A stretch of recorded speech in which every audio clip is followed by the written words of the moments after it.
El aire en el pasillo acristalado del piso 47 vibraba con una tensión casi palpable. Clara avanzaba con paso firme. El sonido rítmico de sus tacones sobre el mármol pulido era el único que rompía el silencio reverencial de aquel templo del poder. Llevaba un traje de chaqueta de un discreto color marfil, una armadura de seda y lana que contrastaba con la vulnerabilidad que todos esperaban de ella.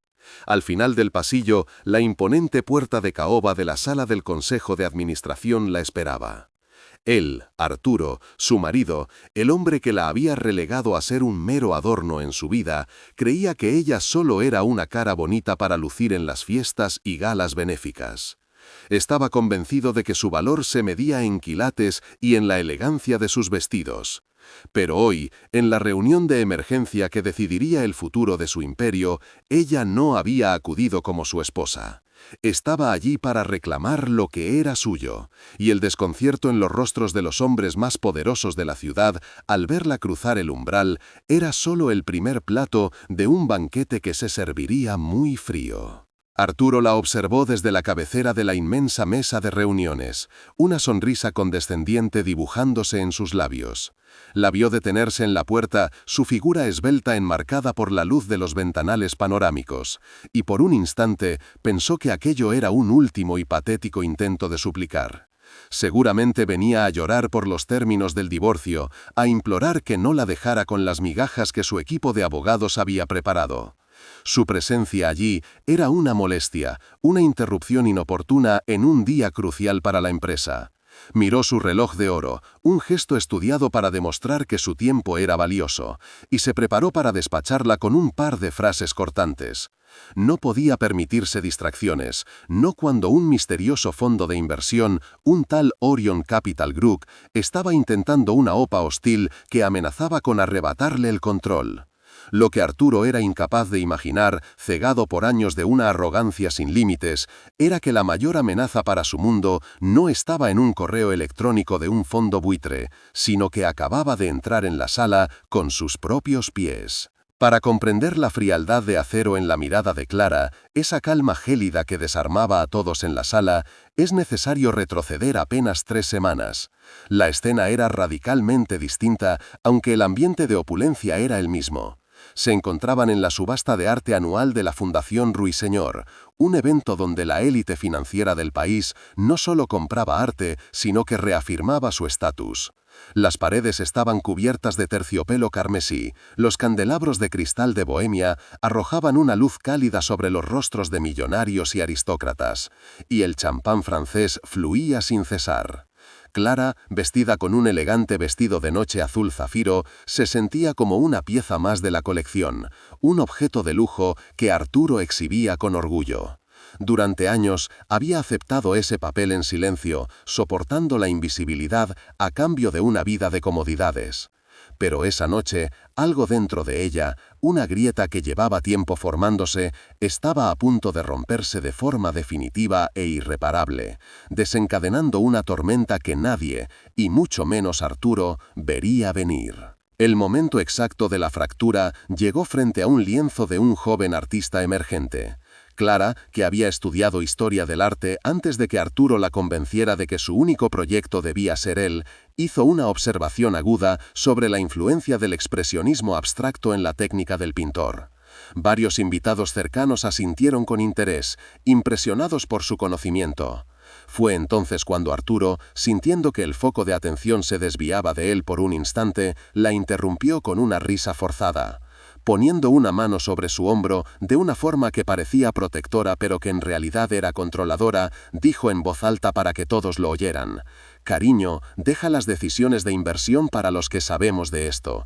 Tu única función aquí es estar guapa». El silencio que siguió fue denso y humillante. Las miradas de lástima de los demás fueron como cuchillos afilados que se clavaron en su orgullo. Clara sintió cómo la sangre subía a sus mejillas, pero mantuvo la compostura, esbozando una sonrisa tensa mientras su mundo interior se desmoronaba y al mismo tiempo se reconstruía sobre unos cimientos nuevos y duros como el diamante. El trayecto de vuelta a casa en el coche con chofer se hizo en un silencio sepulcral. Arturo estaba eufórico por haber adquirido una escultura por una cifra astronómica, ajeno por completo a la devastación que había causado. Para él, el incidente no había sido más que una broma ingeniosa, una forma de poner a su mujer en su sitio. Pero para Clara, esas palabras habían sido el eco de miles de humillaciones silenciosas acumuladas durante 2 décadas. Al llegar a la mansión, una jaula de oro con vistas a la ciudad, se miró en el gran espejo del vestíbulo. Ya no vio a la joven soñadora que sacrificó su carrera por amor, ni a la esposa trofeo que sonreía en las portadas de las revistas. Vio a una extraña, una mujer anulada, cuya inteligencia había sido sistemáticamente despreciada y borrada de la historia de la empresa que ella misma había ayudado a fundar con sus ideas. Fue en ese preciso instante, bajo la fría luz del candelabro, cuando el dolor se transformó en una determinación gélida. Arturo la había tratado como un objeto sin valor. Ahora, ella le demostraría cuál era el verdadero precio de subestimarla. Historias como la de Clara, donde la arrogancia desmedida de los poderosos recibe una lección inolvidable, son el corazón de este canal. Creemos firmemente en la justicia poética y en el poder de aquellos que, tras ser pisoteados, encuentran la fuerza para levantarse y cambiar las reglas del juego a su favor.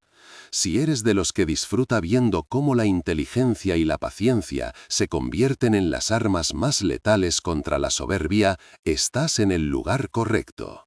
Te invitamos a que te suscribas a nuestro canal para no perderte ninguna de nuestras narraciones, a que le des a me gusta si esta historia ya ha captado tu interés, y a que dejes un comentario con tu opinión sobre lo que crees que debería pasarle a Arturo.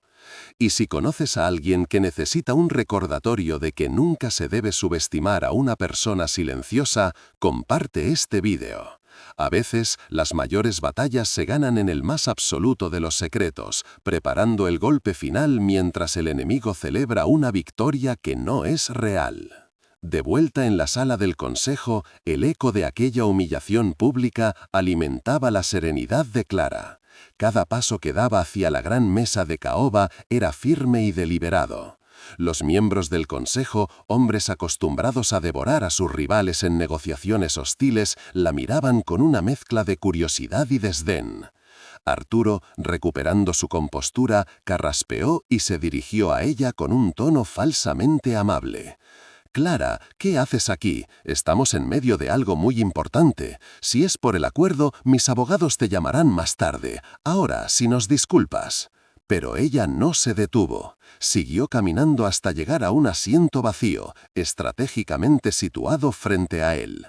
No dijo una sola palabra. Simplemente, con un gesto lleno de una autoridad que nadie le había visto jamás, colocó sobre la superficie pulida de la mesa una delgada cartera de piel de color negro.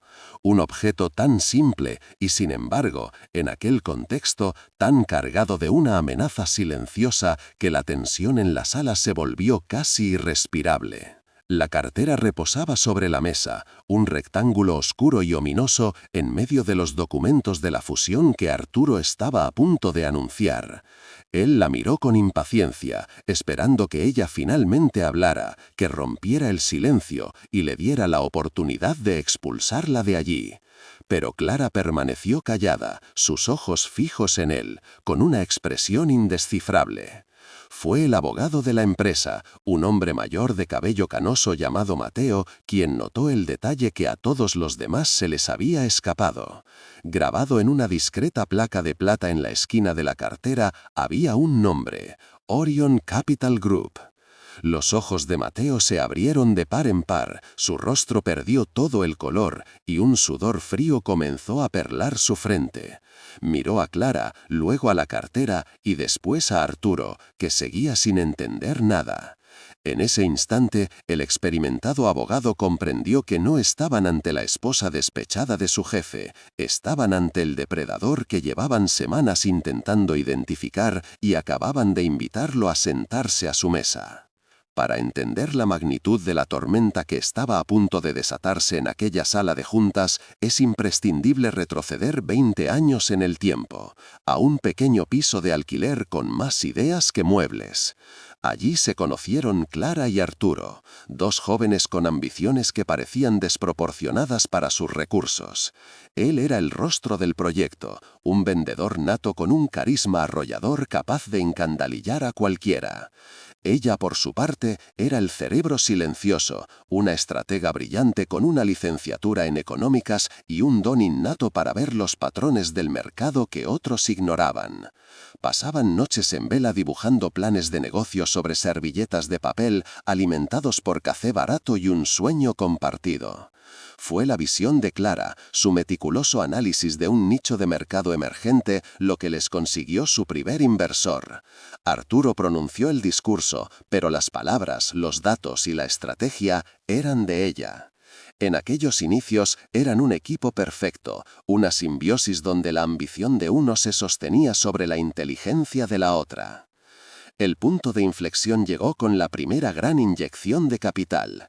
Fue un momento que debería haber sido una celebración conjunta, pero que se convirtió en el primer ladrillo del muro que los separaría. El inversor principal, un hombre de la vieja escuela, elogió la brillantez del plan de expansión, pero dirigió todos sus cumplimientos a Arturo, asumiendo que Clara era simplemente su asistente personal o su novia.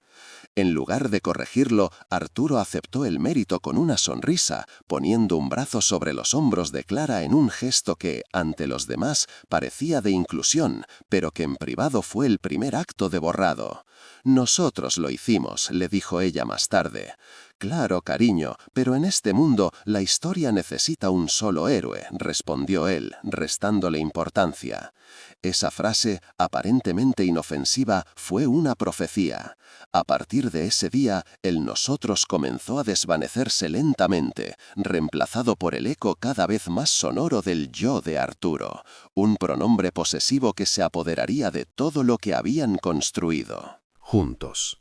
Con el crecimiento exponencial de la empresa, Arturo la convenció de que su papel más importante ya no estaba en la oficina, sino a su lado, como su esposa y anfitriona. La apartó de las reuniones estratégicas con la excusa de que necesitaba a alguien de confianza para gestionar su vida social, para construir la red de contactos en cenas y eventos benéficos. «Tú tienes el don de gentes, la elegancia que a mí me falta en esos ambientes», le decía, enmarcándolo como un ascenso, no como un exilio. Así, Clara pasó de analizar balances a organizar galas, de diseñar estrategias de mercado a elegir menús y centros de mesa. Su despacho fue sustituido por un vestidor del tamaño de su antiguo apartamento. La gente que antes la admiraba por su agudeza mental, ahora la elogiaba por su buen gusto para la moda. Arturo reescribió la historia de la compañía, eliminando sus contribuciones hasta que el relato oficial la presentaba como la mujer que había llegado a su vida cuando el éxito ya era un hecho,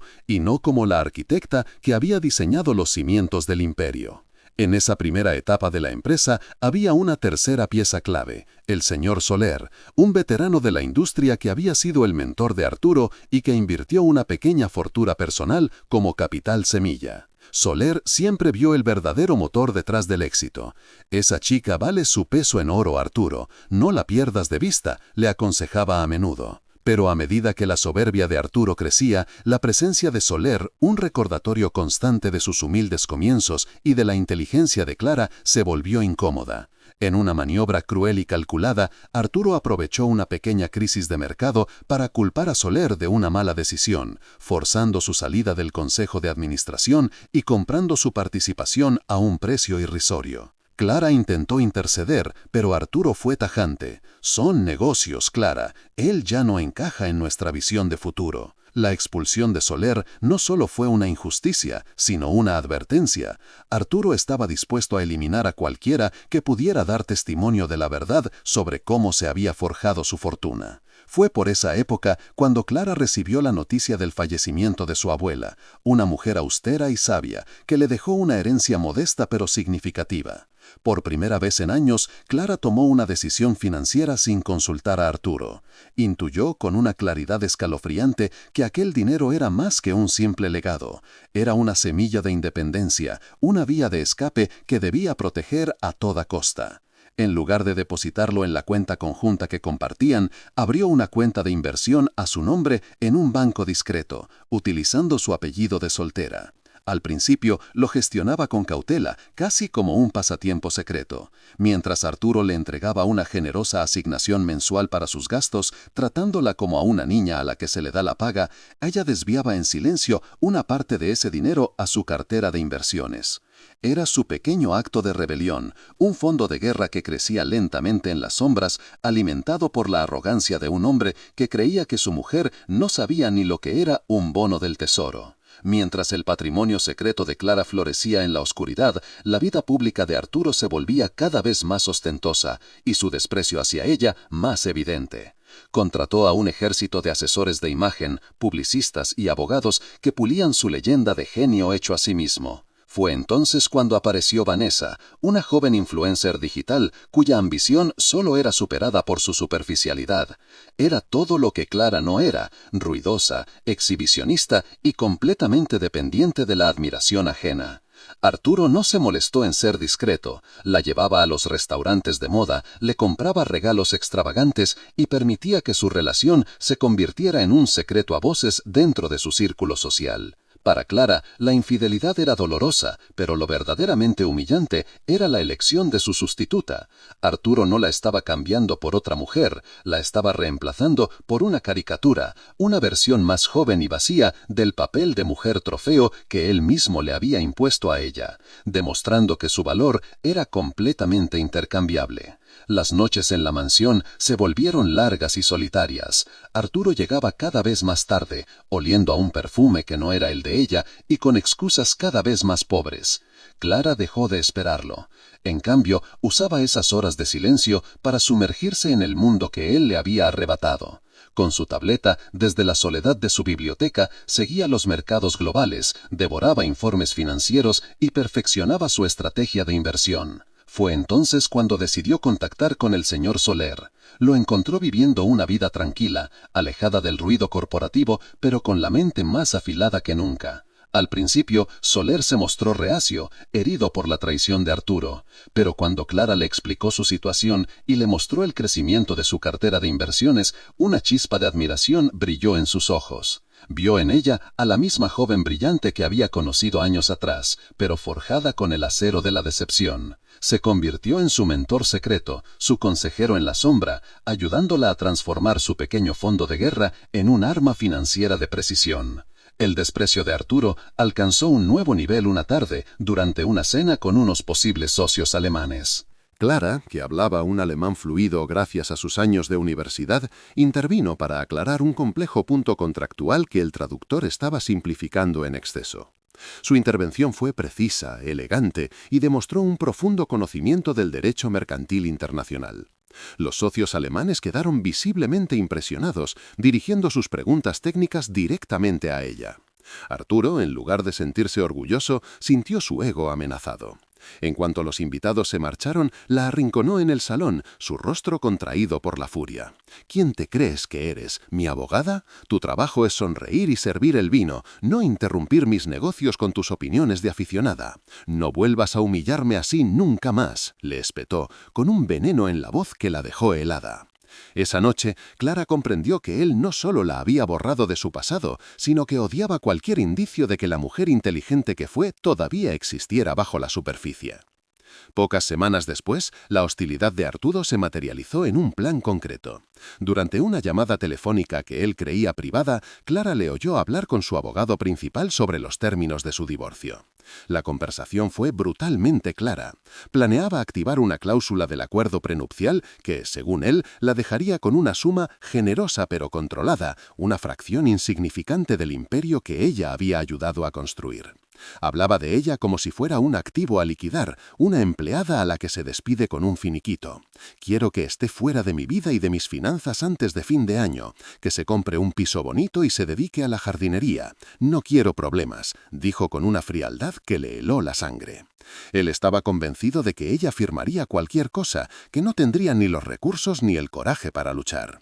Creía que la tenía completamente bajo su control, una pieza de ajedrez sin movimientos propios, lista para ser retirada del tablero a su antojo. Con el plan de divorcio ya en marcha en su mente, Arturo se sentía invencible. La consideraba una reliquia de su pasado, un lastre del que pronto se desharía para empezar una nueva vida con Vanessa, una vida más acorde con su estatus de titán de los negocios. Su ceguera era total, su arrogancia un muro impenetrable que le impedía ver la realidad.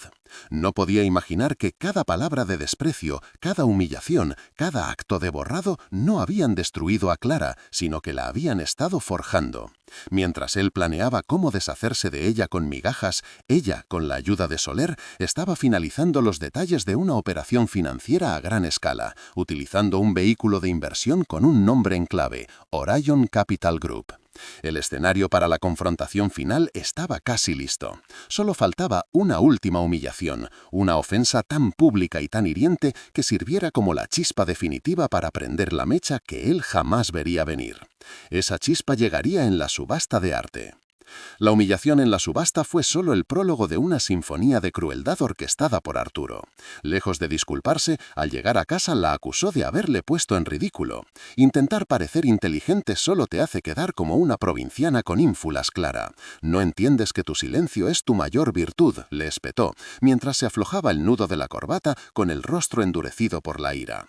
Para él, la vergüenza no había sido su comentario condescendiente, sino la osadía de ella al demostrar que poseía un pensamiento propio. Aquella noche, Clara durmió en una de las habitaciones de invitados, no por decisión propia, sino porque él se lo ordenó. La distancia física era un reflejo del abismo emocional que él había cavado entre ellos. Sintió el frío de las sábanas de seda como un presagio de la soledad que se avecinaba, una soledad impuesta por el hombre al que le había entregado su juventud y su mente, y que ahora la trataba como a una empleada a la que se le podía reprender y aislar a capricho. El imperio que ella había ayudado a imaginar se había convertido en su prisión. Pocos días después, la guerra psicológica de Arturo subió de nivel. Llegó a casa una tarde acompañado de Vanessa, presentándola con un descaro helador como una asesora de interiores que iba a refrescar el estilo de la casa. Clara, que había dedicado años a convertir aquella fría mansión en un hogar, tuvo que soportar cómo la joven recorría las estancias con una mirada crítica, sugiriendo derribar paredes y cambiar muebles que tenían un valor sentimental para ella. ¿Qué decía Vanessa, tocando el brazo de Arturo con una familiaridad insultante? Para Clara permaneció en silencio, con una taza de té entre las manos para ocultar su temblor, mientras su mundo era desmantelado simbólicamente ante sus ojos. La humillación ya no era solo pública, sino doméstica. Arturo no solo estaba planeando reemplazarla en su vida, sino que estaba borrando su presencia de cada rincón de su hogar, convirtiéndola en una extraña en su propio refugio, una espectadora impotente de su propia aniquilación. El imperio que ella había ayudado a imaginar se había convertido en su prisión. Pocos días después, la guerra psicológica de Arturo subió de nivel. Llegó a casa una tarde acompañado de Vanessa, presentándola con un descaro helador como una asesora de interiores que iba a refrescar el estilo de la casa. Clara, que había dedicado años a convertir aquella fría mansión en un hogar, tuvo que soportar cómo la joven recorría las estancias con una mirada crítica, sugiriendo derribar paredes y cambiar muebles que tenían un valor sentimental para ella. Este salón es tan clásico, necesita algo más atrevido, más moderno, ¿no crees, Arturo, cariño?, decía Vanessa tocando el brazo de Arturo con una familiaridad insultante. Clara permaneció en silencio, con una taza de té entre las manos para ocultar su temblor, mientras su mundo era desmantelado simbólicamente ante sus ojos. La humillación ya no era solo pública, sino doméstica. Arturo no solo estaba planeando reemplazarla en su vida, sino que estaba borrando su presencia de cada rincón de su hogar, convirtiéndola en una extraña en su propio refugio, una espectadora impotente de su propia aniquilación. El siguiente golpe llegó durante la cena semanal en casa de los padres de Arturo, una tradición que Clara siempre había detestado. Su suegra, una mujer cuya única habilidad era gastar el dinero de su hijo, nunca la había aceptado del todo, viéndola siempre como la chica de origen modesto que había tenido la suerte de casarse con su brillante vástago. Esa noche, Arturo, envalentonado por el vino caro y la adulación de su familia, contó una anécdota distorsionada sobre los inicios de la empresa, describiendo a Clara como una secretaria muy mona que se esforzaba mucho por entender los números. Todos rieron, una carcajada cruel que resonó en el comedor de caoba. La hermana de Arturo, una mujer que vivía de la generosidad de su hermano, añadió: «Siempre supimos que Arturo llegaría lejos, solo necesitaba a alguien que le organizara la agenda». Clara sintió cómo las miradas de toda la familia se posaban sobre ella, cargadas de lástima y superioridad. Era invisible como socia, como estratega, como cofundadora. Solo existía como un apéndice decorativo, una nota a pie de página en la historia de éxito que ellos mismos habían reescrito para su propia conveniencia. La presencia de Vanessa se volvió una constante, una sombra burlona que la seguía a todas partes. En un evento benéfico organizado por una de las fundaciones del banco, se encontraron cara a cara junto a la barra de champán. Vanessa, enfundada en un vestido rojo que gritaba atención, fingió un tropiezo y derramó deliberadamente su copa sobre el vestido de seda blanca de Clara. Mientras simulaba ayudarla a secarse con una servilleta, susurró con una dulzura venenosa, lo suficientemente alto para que los que estaban cerca la oyeran: «Oh, lo siento tanto, con lo que te habrá costado este vestido». Pero el verdadero ataque vino después. Sus ojos se fijaron en la mano de Clara, en su anillo de compromiso, un zafiro rodeado de diamantes que Arturo le había regalado en sus primeros años. ¡Qué alianza tan bonita! Es muy tradicional. Arturo tiene un gusto mucho más moderno ahora, dijo, mientras hacía brillar un ostentoso anillo de diamantes amarillos en su propio dedo.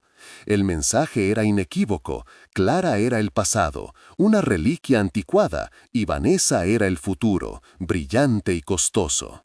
La estrategia de expulsión de Arturo culminó una mañana de domingo. La encontró en el jardín, podando las rosas que ella misma había plantado, y con un tono de falsa preocupación le comunicó su decisión.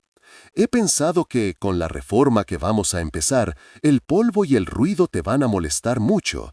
¿Por qué no te instalas una temporada en la casa de invitados? Es más tranquila y tendrás tu propio espacio», le dijo, sin mirarla a los ojos. No era una sugerencia, era una orden. La estaba desterrando de la casa principal, relegándola al edificio anexo que normalmente usaban para el servicio o para visitas esporádicas. Era el paso previo a entregarle las llaves de la mansión a Vanessa.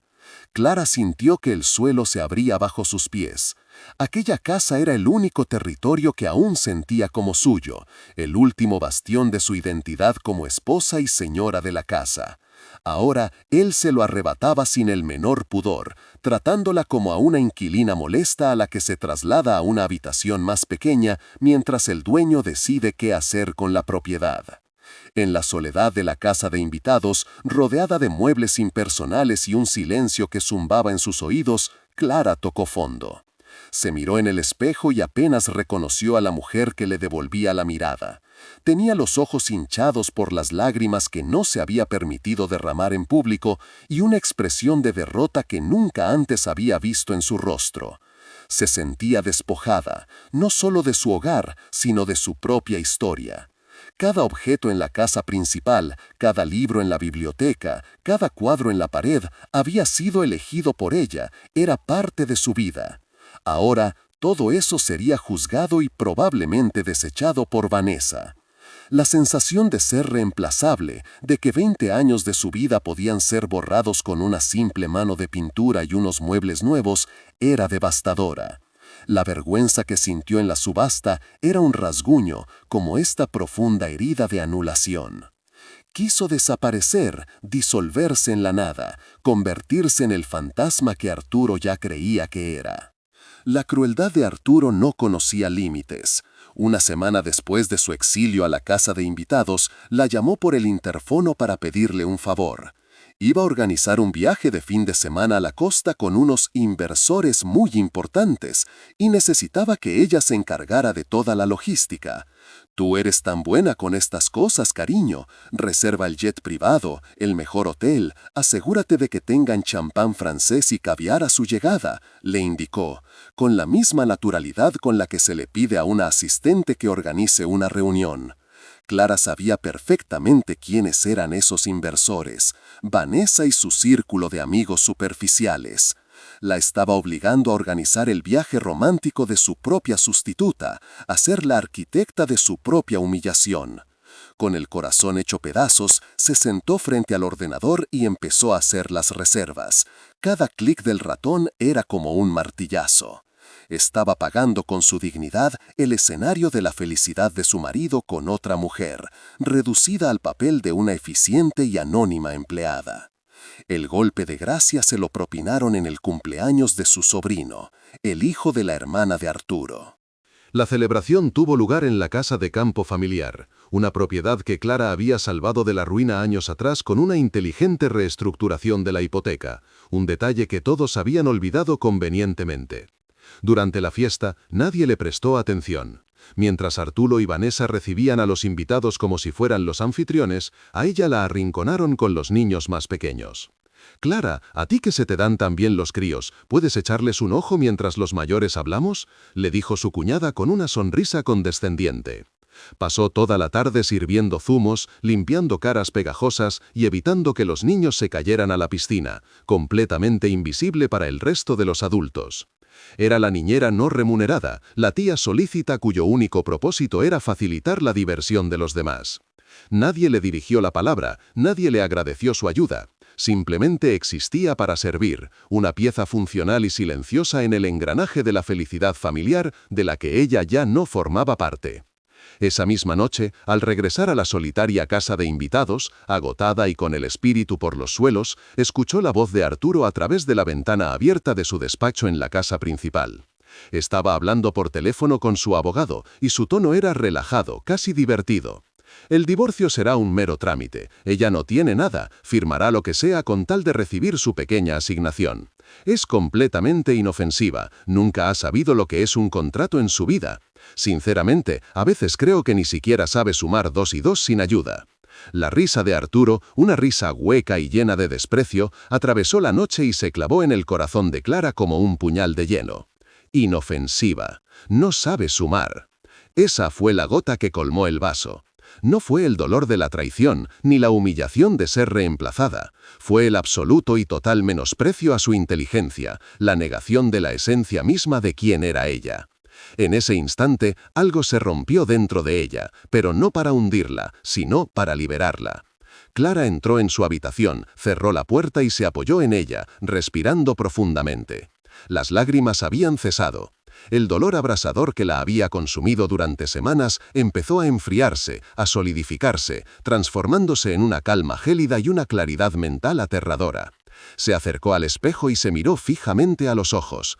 Ya no vio a la víctima, ni a la esposa abandonada. Vio a una mujer a la que le habían quitado todo, lo que significaba que ya no tenía absolutamente nada que perder. La habían subestimado hasta el punto de la caricatura, y esa, se dio cuenta, era su mayor ventaja. Su invisibilidad era su mejor camuflaje. Caminó con paso decidido hacia un pequeño escritorio en un rincón, abrió su ordenador portátil e introdujo una contraseña compleja. En la pantalla apareció el panel de control de Orion Capital Group, con gráficos y cifras que mostraban el crecimiento silencioso y masivo de su fortuna. Abrió un nuevo correo electrónico, dirigido a una dirección encriptada. El destinatario era el señor Soler. El mensaje era breve y letal. «Adelante. Compra todo». El correo fue enviado, un simple clic que selló el destino de un imperio, ejecutado desde la fría impersonalidad de la casa de invitados. Clara no sintió euforia, sino una extraña y profunda calma, como la superficie de un lago helado bajo la cual se agita una corriente poderosa. Sabía que no había vuelta atrás. Su teléfono vibró un instante después. Era el señor Soler. Su voz al otro lado de la línea sonaba firme, desprovista de la vacilación que ella esperaba. «Recibido, Clara. El equipo de Orion ya está en movimiento. En 48 horas, Arturo no sabrá de dónde le viene el golpe. Ella asintió en silencio, mirando por la ventana hacia la casa principal, donde las luces del despacho de su marido seguían encendidas, un faro de arrogancia en la oscuridad. Gracias, señor Soler, por todo. Hubo una pausa, y luego él añadió algo que cambiaría las reglas del juego. Hay algo más, Clara, algo que creo que Arturo ha olvidado por completo. ¿Recuerdas los documentos de la fundación? El pacto original que firmamos en mi antiguo despacho. La pregunta flotó en el aire, cargada con el peso de 2 décadas de historia borrada. La mención de aquel pacto le trajo un recuerdo borroso, una imagen de sí misma, mucho más joven e ingenua, firmando una pila de papeles en un despacho abarrotado de libros. Arturo le había dicho que era una mera formalidad, un requisito legal para constituir la sociedad. «Cariño, solo pon tu nombre aquí, es para que conste que estabas presente», le había dicho con esa sonrisa condescendiente que ya entonces empezaba a dominar.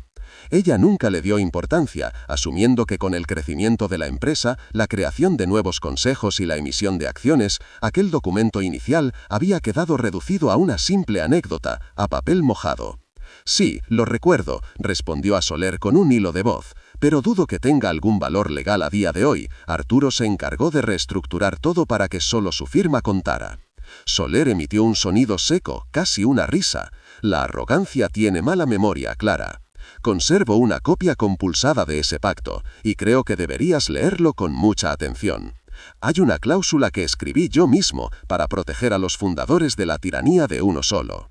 Al día siguiente, se reunieron en el despacho de un antiguo notario, un hombre mayor que había sido amigo del padre de Soler, lejos del ostentoso circuito de abogados corporativos de Arturo. El lugar olía a papel antiguo y a confianza, un santuario de secretos bien guardados. El notario depositó sobre la mesa de roble una carpeta de cuero desgastado.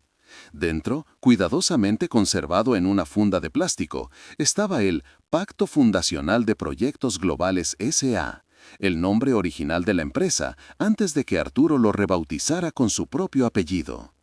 Clara sintió un escalofrío al ver su propia firma, joven y caligráfica, junto a las de Arturo y Soler. Era una prueba física, tangible, de una verdad que su marido se había esforzado en enterrar bajo capas de mentiras y relaciones públicas. Soler señaló un párrafo en la tercera página, un texto denso, escrito en una jerga legal que a primera vista parecía impenetrable. «Léelo despacio, Clara, especialmente el apartado B de la cláusula 12ª. Ahí es donde reside nuestro verdadero poder, un poder que Arturo ha olvidado que te entregó». El texto de la cláusula era una obra maestra de la previsión, escrita por Soler, un hombre que ya entonces intuía la desmedida ambición de Arturo, establecía una salvaguarda de hierro.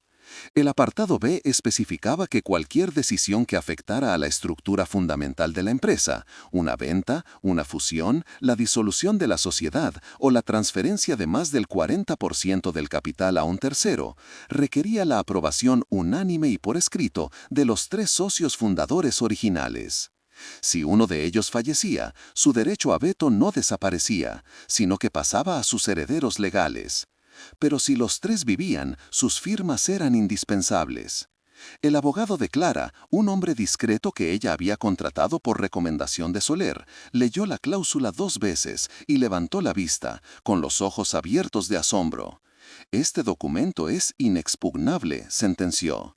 «Mientras usted no firme, Arturo no puede vender ni fusionar la empresa para salvarla de una OPA hostil. Legalmente tiene las manos atadas. Es usted, señora, la llave de todo el imperio». En ese momento, Clara comprendió la verdadera dimensión de la ceguera de Arturo. Él la había subestimado de una forma tan profunda y tan absoluta que ni siquiera recordaba haberle otorgado un poder tan fundamental. En su mente, ella era un 0 a la izquierda, una figura decorativa cuya firma en un papel de hacía 20 años era tan irrelevante como sus opiniones sobre arte. La revelación no le provocó alegría, sino una profunda y fría sensación de vindicación. No era solo un tecnicismo legal, era la prueba irrefutable de que ella había estado allí desde el principio, de que su presencia no era un accidente afortunado, sino un pilar fundacional. Aquella firma en el papel amarillento gritaba la verdad que él había silenciado durante años. Ella no era la esposa del fundador, ella era la fundadora. Y el arma más poderosa contra Arturo no era solo el dinero que había acumulado en secreto, sino la historia que él mismo había intentado borrar con tanto esmero. Una historia que ahora volvía para reclamar su lugar con la fuerza de un contrato vinculante. La estrategia, que hasta ese momento se había centrado en una adquisición financiera por la fuerza bruta, se volvió de repente mucho más sutil y elegante. Ya no necesitaban simplemente comprar la empresa, ahora podían acorralar a Arturo, obligándolo a caer en su propia trampa. El señor Soler, con una chispa de estratega en la mirada que Clara no le veía desde hacía años, esbozó el nuevo plan. Orion Capital seguirá adelante con la OPA hostil. Aumentaremos la presión día a día, comprando acciones y deuda, creando el pánico en el mercado.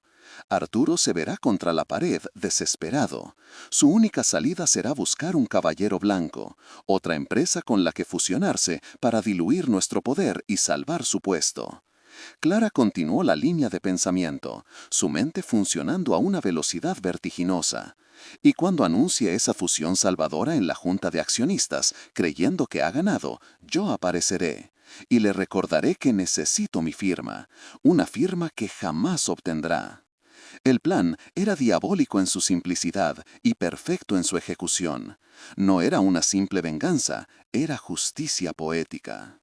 Con el pacto fundacional guardado en la caja fuerte de su nuevo abogado y el poder de Orion Capital creciendo en las sombras, Clara regresó a la mansión. Se movía por la casa con una nueva serenidad, una calma que desconcertaba a Arturo. Él, por su parte, era un manojo de nervios. Pasaba horas encerrado en su despacho, gritando por teléfono a sus corredores de bolsa, a sus banqueros, a sus abogados. La misteriosa ofensiva de Orion Capital lo había pillado completamente por sorpresa y no lograba identificar quién estaba detrás. Una noche la encontró en la biblioteca, leyendo tranquilamente. Se detuvo en el umbral con el rostro desencajado por el estrés.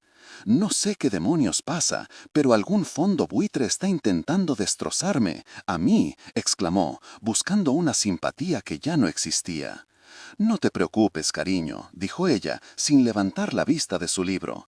Seguro que encontrarás una solución, siempre lo haces. Él la miró con desdén, irritado por su aparente indiferencia, sin sospechar que no estaba hablando con su esposa, sino con el arquitecto de su ruina. Los días siguientes fueron un teatro del absurdo. Arturo, consumido por la paranoia, empezó a ver enemigos en todas partes. Despidió a 2 de sus vicepresidentes más leales, acusándolos de filtrar información. Su relación con Vanessa se agrió, ya que su estrés no le dejaba tiempo para sus caprichos.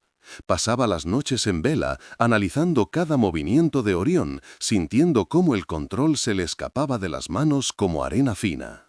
Mientras tanto, Clara observaba su desmoronamiento con una distancia clínica. Cada llamada de pánico que él hacía, cada decisión impulsiva que tomaba, era exactamente lo que ella y Soler habían previsto. Lo estaban conduciendo por un laberinto diseñado a medida para su arrogancia.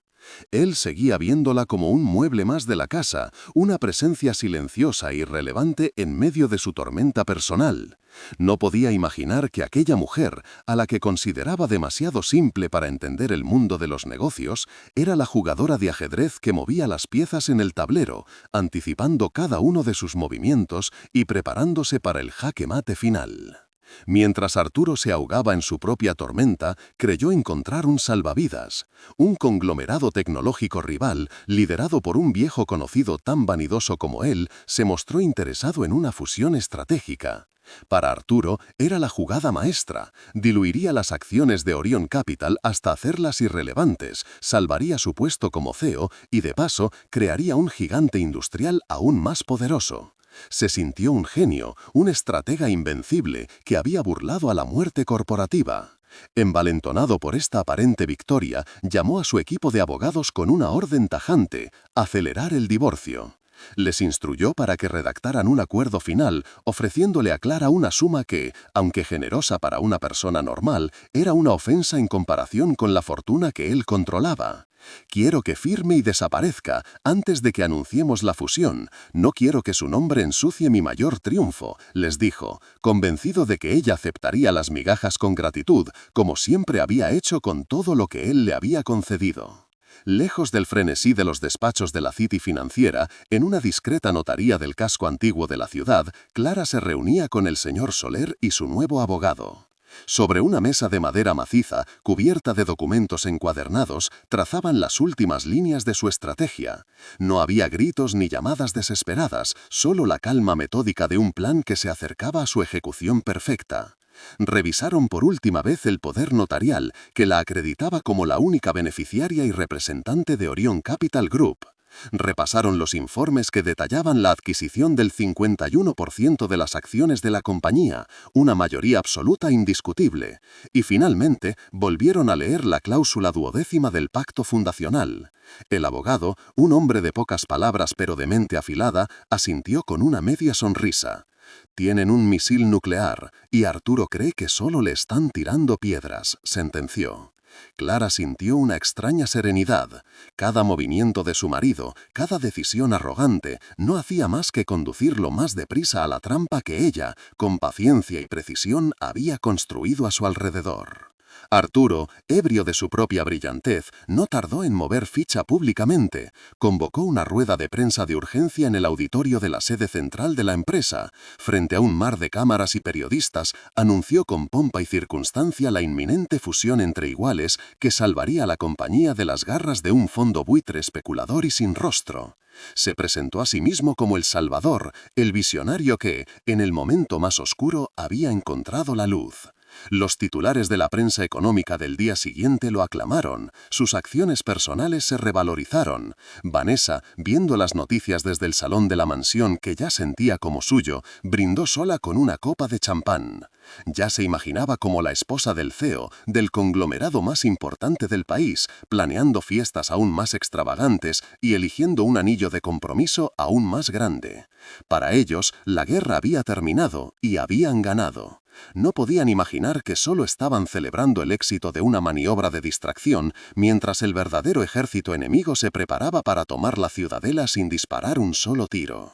Mientras el mundo de los negocios celebraba a Arturo, Clara realizaba un peregrinaje silencioso a la sucursal de un antiguo banco suizo, un lugar donde el secreto era la moneda más valiosa. Fue conducida a una cámara acorzada, un laberinto de acero y silencio. Allí, en una caja de seguridad que llevaba 20 años a su nombre, guardada bajo un seudónimo, se encontraba su copia original y compulsada del pacto fundacional. El empleado del banco, con guantes blancos, depositó la delgada carpeta sobre una mesa de terciopelo. Clara la abrió con cuidado. El tacto del papel verjurado, ligeramente amarillento por el paso del tiempo, le produjo un escalofrío. Allí estaban las firmas, la suya, joven e idealista, la de Soler, firme y protectora, y la de Arturo, una rúbrica expansiva y arrogante que ya entonces presagiaba al hombre en que se convertiría. Cerró la carpeta con delicadeza y la guardó en su cartera. No era solo un documento legal, era la prueba física de su historia, la llave maestra de su futuro y el arma que desmantelaría el presente de Arturo. Arturo, ebrio de su propia brillantez, no tardó en mover ficha públicamente. Convocó una rueda de prensa de urgencia en el auditorio de la sede central de la empresa. Frente a un mar de cámaras y periodistas, anunció con pompa y circunstancia la inminente fusión entre iguales que salvaría a la compañía de las garras de un fondo buitre especulador y sin rostro. Se presentó a sí mismo como el salvador, el visionario, que, en el momento más oscuro, había encontrado la luz. Los titulares de la prensa económica del día siguiente lo aclamaron, sus acciones personales se revalorizaron. Vanessa, viendo las noticias desde el salón de la mansión que ya sentía como suyo, brindó sola con una copa de champán. Ya se imaginaba como la esposa del CEO del conglomerado más importante del país, planeando fiestas aún más extravagantes y eligiendo un anillo de compromiso aún más grande. Para ellos, la guerra había terminado y habían ganado. No podían imaginar que solo estaban celebrando el éxito de una maniobra de distracción, mientras el verdadero ejército enemigo se preparaba para tomar la ciudadela sin disparar un solo tiro. Mientras el mundo de los negocios celebraba a Arturo, Clara realizaba un peregrinaje silencioso a la sucursal de un antiguo banco suizo, un lugar donde el secreto era la moneda más valiosa. Fue conducida a una cámara acorzada, un laberinto de acero y silencio. Allí, en una caja de seguridad que llevaba 20 años a su nombre, guardada bajo un seudónimo, se encontraba su copia original y compulsada del pacto fundacional. El empleado del banco, con guantes blancos, depositó la delgada carpeta sobre una mesa de terciopelo. Clara la abrió con cuidado. El cacto del papel verjurado, ligeramente amarillento por el paso del tiempo, le produjo un escalofrío. Allí estaban las firmas, la suya, joven e idealista, la de Soler, firme y protectora, y la de Arturo, una rúbrica expansiva y arrogante que ya entonces presagiaba al hombre en que se convertiría. Cerró la carpeta con delicadeza y la guardó en su cartera. No era solo un documento legal, era la prueba física de su historia, la llave maestra de su futuro y el arma que desmantelaría el presente de Arturo. Era la verdad, y la verdad, se dijo a sí misma, es siempre la inversión más segura. La arrogancia de Arturo le proporcionó a Clara el mejor de los aliados, su propia ceguera. Mateo, el abogado de la empresa, un hombre meticuloso y prudente, descubrió una referencia al antiguo pacto fundacional mientras preparaba la documentación para la fusión. Intrigado, buscó en los archivos digitales más profundos de la compañía y encontró una copia escaneada. La cláusula 12ª le heló la sangre.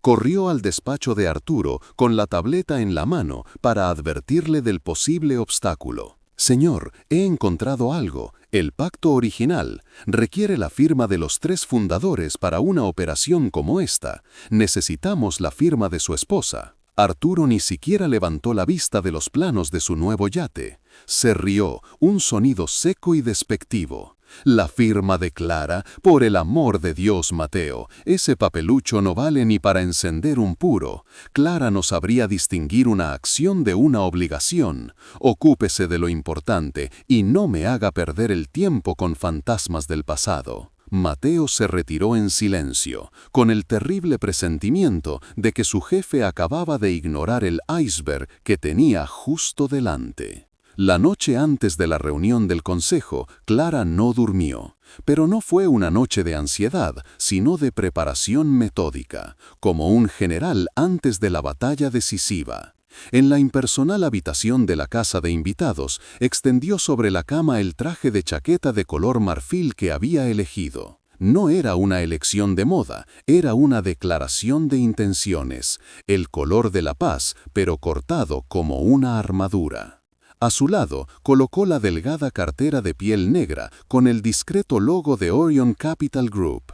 Dentro, en compartimentos separados, reposaban los documentos que cambiarían su vida, el poder notarial que la vinculaba a Orion y la copia compulsada del pacto fundacional. Se sentó frente al espejo y ensayó mentalmente sus palabras, no las de una esposa herida, sino las de una presidenta del consejo.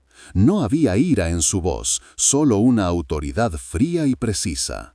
Estaba despidiéndose de la mujer que había sido, la sombra silenciosa y complaciente. Mañana, el mundo, y sobre todo Arturo, conocerían por fin a la verdadera Clara, y no habría vuelta atrás. El último acto de desprecio de Arturo llegó a la mañana siguiente, apenas unas horas antes de la reunión. Un mensajero en moto le entregó un sobre grueso con el membrete del bufete de abogados más caro de la ciudad. Dentro estaban los papeles del divorcio, junto con un acuerdo de confidencialidad de varias páginas que en esencia le prohibía hablar de su vida con él para siempre. Le ofrecía la casa de invitados, un coche de gama media y una pensión mensual que se cortaría si alguna vez volvía a casarse o si dañaba la reputación de Arturo de cualquier forma. Era un intento de comprar su silencio y borrarla de la historia por completo. Junto a los documentos había una nota personal de Arturo escrita con su pluma de oro sobre una tarjeta con su monograma. Para que puedas empezar de nuevo con tranquilidad, considera esto mi último regalo. Clara leyó la nota y una sonrisa gélida se dibujó en sus labios. Dobló el papel y lo guardó en su bolsillo. Él creía que le estaba regalando un final, cuando en realidad le estaba proporcionando el prólogo perfecto para su propia caída. El día de la reunión de emergencia amaneció con un sol radiante que se reflejaba en los miles de cristales de los rascacielos del distrito financiero. El ambiente en la sede central de la empresa era de un optimismo casi palpable. Los miembros del Consejo de Administración llegaban sonrientes, felicitando a Arturo por su brillante maniobra. Él los recibía en la antesala de la sala de juntas, exultante, aceptando las alabanzas con falsa modestia. Llevaba su mejor traje, un reloj de platino y una confianza que rozaba la divinidad. Se sentía invencible, el rey en su castillo, a punto de anunciar la victoria que consolidaría su leyenda para siempre. Miró por el ventanal panorámico la ciudad que se extendía a sus pies, un dominio que sentía enteramente suyo. Cada edificio, cada calle, cada luz parecía rendirle pleitesía. En su mente, Clara estaba en ese momento en la casa de invitados, probablemente llorando mientras leía los papeles del divorcio, una figura patética y derrotada a la que pronto olvidaría por completo. La ironía de su pensamiento era tan vasta como la ciudad que contemplaba. Mientras Arturo se regodeaba en la cima de su mundo, Clara abandonaba la casa de invitados por última vez. No miró atrás. Un coche discreto, enviado por el señor Soler, la esperaba al final del camino de entrada. Durante el trayecto hacia el centro de la ciudad no sintió nervios, sino una extraña sensación de propósito, como si toda su vida la hubiera estado preparando para ese preciso momento. El vehículo se detuvo frente al imponente rascacielos de cristal y acero. Subió en el ascensor privado hasta el piso 47, el corazón del imperio que ella había ayudado a crear y que ahora venía a reclamar. El aire en el pasillo acristalado vibraba con una tensión casi palpable. Avanzaba con paso firme, el sonido rítmico de sus tacones sobre el mármol pulido era el único que rompía el silencio reverencial de aquel templo del poder. Al final del pasillo, la imponente puerta de caoba de la sala del Consejo de Administración la esperaba. Su mano se posó sobre el frío metal del picaporte. El espectáculo estaba a punto de comenzar. Clara cruzó el umbral de la sala del consejo con una serenidad que desarmó a todos los presentes. El murmullo de conversaciones se extinguió de inmediato, reemplazado por un silencio denso y expectante. Los rostros de los hombres más poderosos de la ciudad, acostumbrados a devorar a sus competidores, la observaron con una mezcla de sorpresa y condescendencia. Arturo, desde su trono en la cabecera de la mesa, la miró como si estuviera viendo una aparición incómoda. Una sonrisa forzada se dibujó en sus labios mientras se preparaba para despacharla con la menor humillación pública posible. «Clara, cariño, ¿te has perdido? Estamos en medio de una reunión crucial. Si vienes por los papeles del divorcio, mis abogados te llamarán esta tarde. Ahora, si nos disculpas, tenemos que salvar la empresa», dijo, su voz impregnada de una falsa paciencia que apenas ocultaba su irritación. No la veía como una amenaza, ni siquiera como una persona con derecho a estar allí. Para él, ella era simplemente un error en el guión de su día triunfal, un pequeño contratiempo doméstico que debía ser resuelto con rapidez para volver a los asuntos de verdad, a los asuntos de hombres. Sin dignarse a responder a su pregunta condescendiente, Clara avanzó con un paso lento y deliberado. El sonido de sus tacones sobre el mármol era el único que se atrevía a desafiar la autoridad de Arturo. Ignoró las miradas curiosas de los miembros del consejo y la expresión cada vez más impaciente de su marido. Su objetivo no era la cabecera de la mesa, sino un asiento vacío a mitad de camino, directamente frente a Mateo, el abogado principal de la compañía. Al llegar, no dijo una sola palabra. Con un gesto lleno de una elegancia glacial, depositó sobre la superficie pulida de la mesa de caoba una delgada cartera de piel negra. El objeto, de una simplicidad exquisita, parecía fuera de lugar entre las gruesas carpetas de la fusión y los informes financieros. Sin embargo, su sola presencia alteró la atmósfera de la sala, cargándola de una tensión desconocida. Era un movimiento de ajedrez que nadie entendía, una pieza inesperada en un tablero que todos creían conocer.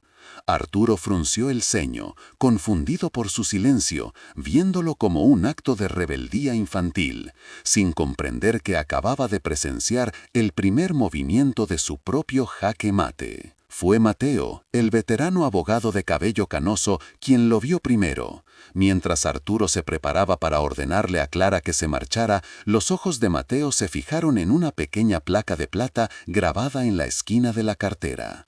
Leyó las 3 palabras grabadas en ella: Orion Capital Group. Un escalofrío recorrió su espina dorsal. Su rostro perdió todo el color y un sudor frío comenzó a perlar su frente.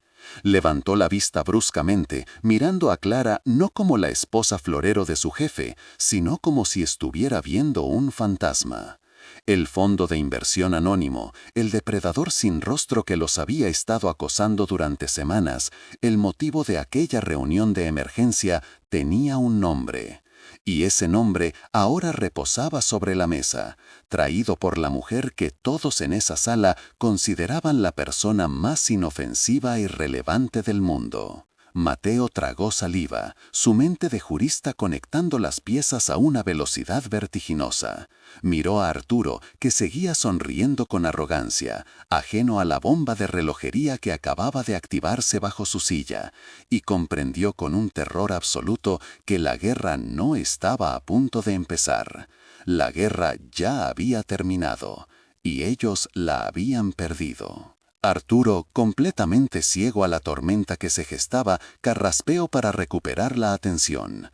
Decidió ignorar la extraña pantomima de su esposa, asumiendo que ya se ocuparía de ella más tarde.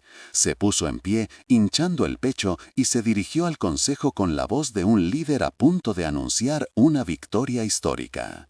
Caballeros, como saben, hemos estado bajo el ataque de un fondo buitre sin escrúpulos, un enemigo anónimo que ha intentado desestabilizarnos, pero no han contado con nuestra fortaleza, con nuestra visión. Hizo una pausa dramática, mirando a cada uno de los miembros a los ojos.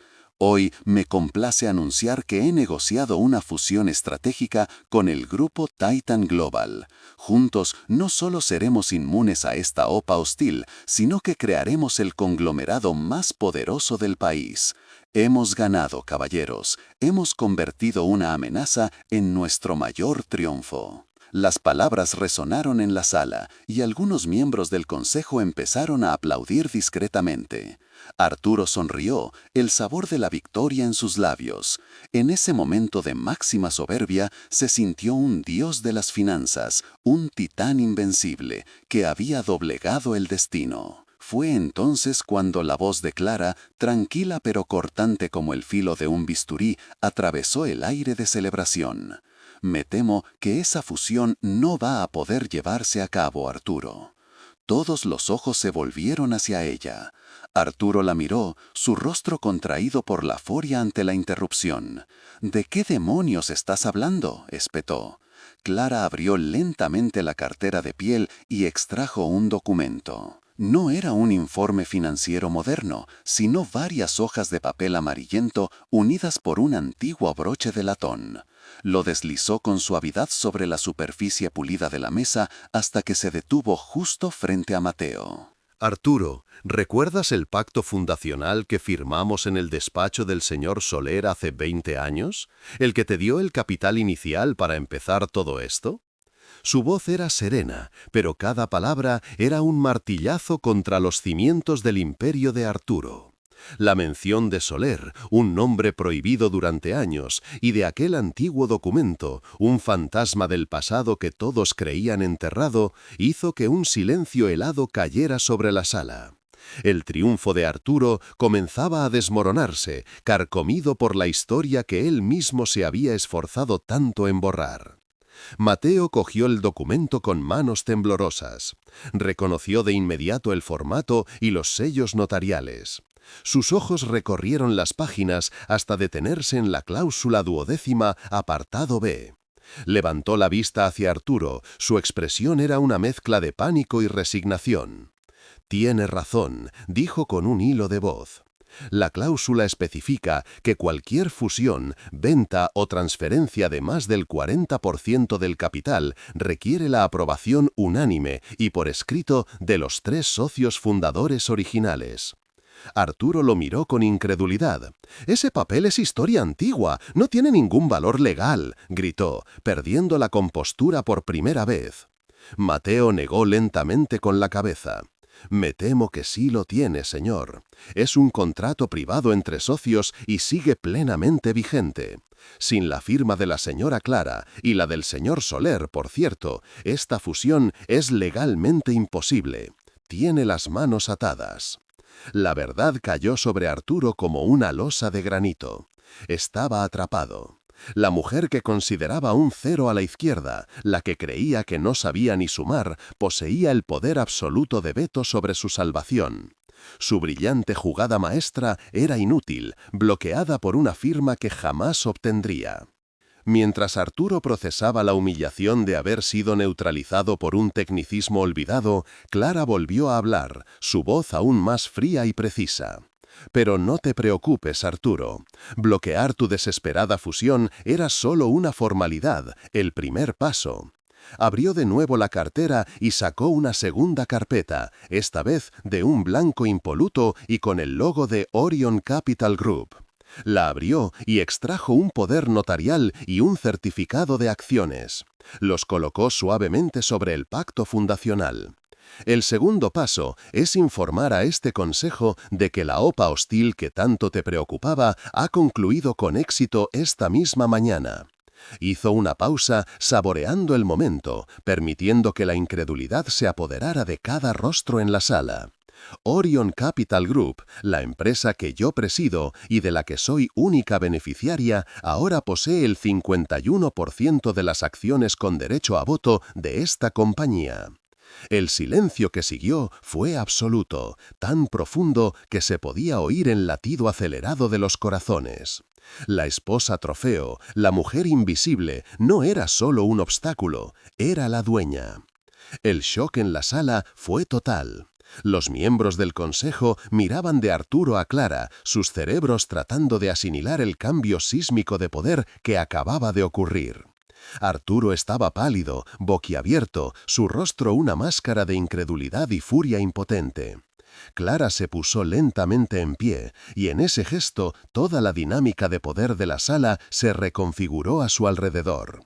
Ya no era la esposa intrusa, era la autoridad suprema. Se dirigió al consejo, ignorando por completo a su marido. «Caballeros», comenzó, su voz resonando con una autoridad que nadie le había oído jamás. «Como representante legal del accionista mayoritario, mi primera moción en el orden del día es la destitución inmediata del señor Arturo por grave negligencia administrativa, endeudamiento irresponsable y por poner en riesgo el futuro de la compañía para satisfacer su ego personal». Cada palabra era un clavo en el ataúd de la carrera de Arturo. Los miembros del consejo, pragmáticos y despiadados por naturaleza, apenas dudaron. Vieron el nuevo centro de poder y uno a uno asintieron. La votación fue unánime. Arturo se quedó sentado, paralizado, mientras su mundo se derrumbaba en cuestión de minutos. Clara, con la misma calma con la que había entrado, se dirigió a él por última vez. Metió la mano en el bolsillo de su chaqueta y sacó la nota que él le había enviado esa mañana junto a los papeles del divorcio. La desdobló y leyó sus palabras en voz alta, su voz clara y sin emoción resonando en el silencio sepulcral. «Para que puedas empezar de nuevo con tranquilidad. Considera esto mi último regalo». Luego, con una media sonrisa gélida, deslizó los papeles del divorcio y la nota sobre la mesa, justo delante de él, en el mismo lugar donde minutos antes él había celebrado su farsa victoria. «Creo que ahora serás tú quien necesita esto, Arturo, para empezar de nuevo con tranquilidad». Se dio la vuelta y, sin mirar atrás, caminó hacia la puerta. dejando tras sí a un hombre roto, despojado de su empresa, de su poder y de su orgullo por la mujer a la que había subestimado hasta el último segundo. La justicia no había sido solo poética, había sido corporativa, legal y, sobre todo, absoluta. La salida de Arturo de la sala del consejo fue un espectáculo de humillación silenciosa exquisitamente coreografiada. Los mismos guardias de seguridad que una mañana antes le habrían saludado con una reverencia, ahora lo flanqueaban con una impasibilidad profesional, sus cuerpos formando una barrera infranqueable entre él y el mundo que acababa de perder. No hubo gritos ni forcejeos, solo el eco de sus propios pasos, ahora pesados y torpes, sobre el mármol que había recorrido miles de veces como un conquistador. Los miembros del consejo, aquellos hombres que minutos antes le aplaudían, ahora desviaban la mirada, absortos en sus teléfonos o en papeles sin importancia, como si su sola presencia fuera una fuente de contagio. Al llegar al ascensor privado, la puerta se abrió y Clara apareció por un instante en el umbral de la sala. Su mirada no contenía odio, ni siquiera triunfo, sino la fría distancia de un cirujano que ha extirpado un tumor. Esa indiferencia fue el golpe más brutal, la confirmación de que ya no era ni siquiera un enemigo, sino simplemente un problema resuelto, una nota a pie de página en la nueva historia de la empresa que ella estaba a punto de escribir. El viaje de vuelta a la mansión, en un taxi anónimo que tuvo que pagar en efectivo, fue un descenso a la irrealidad. Esperaba encontrar un último refugio, un bastión donde lamerse las heridas y planear un contraataque imposible.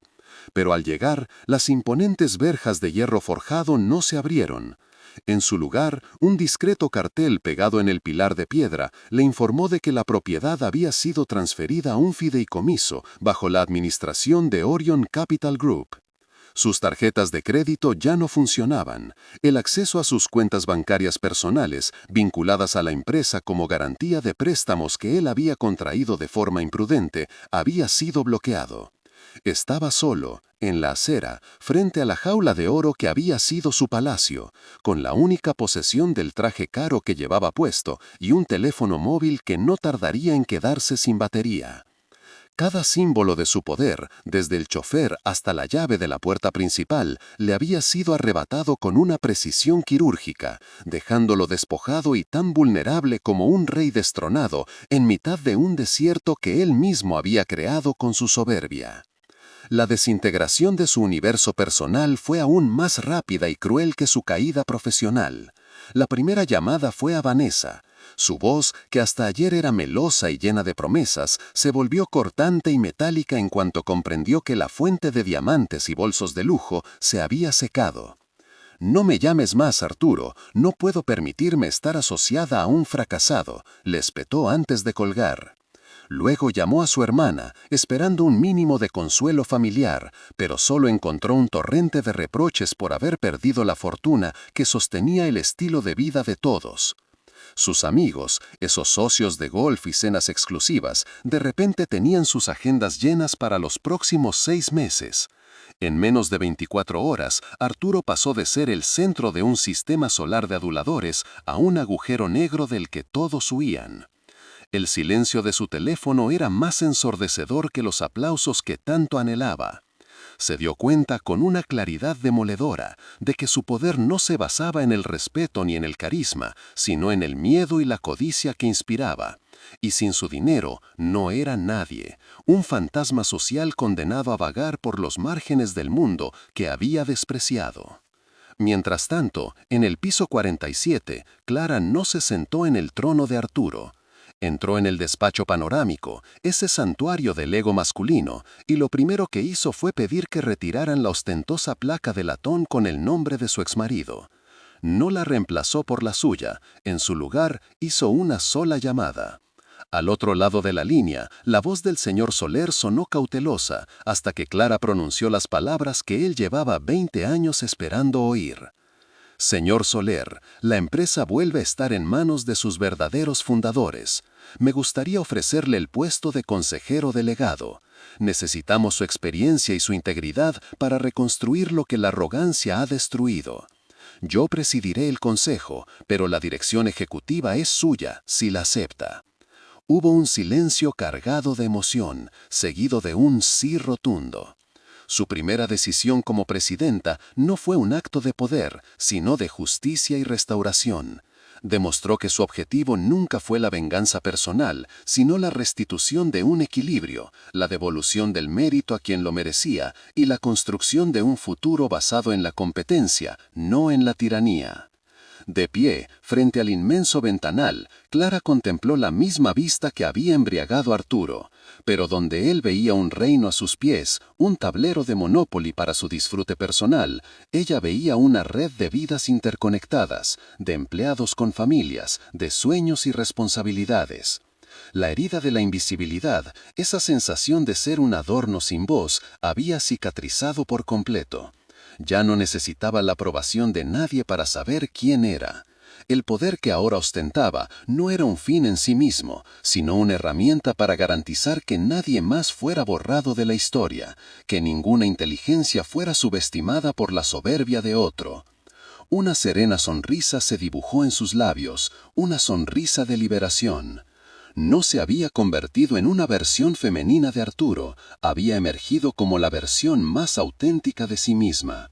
La mujer trofeo había muerto en aquella sala de juntas y en su lugar había nacido una líder, una estratega que había ganado la guerra no solo comprando una empresa, sino reclamando su propia identidad, pieza a pieza, con una paciencia infinita. Meses después, en un modesto café del centro, un hombre de aspecto cansado y prematuramente envejecido leía las noticias económicas en una tableta barata.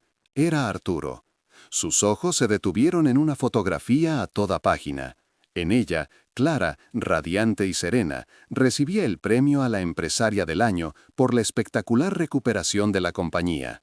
El titular rezaba: «La visión silenciosa que transformó un imperio». Arturo apagó la pantalla, pero la imagen de su exmujer, poderosa y respetada, quedó grabada en su retina. La justicia poética, comprendió con amargura, no era un rayo que caía del cielo, sino una construcción lenta, metódica e invisible, llevada a cabo por aquellos a quienes se les niega un lugar en la historia.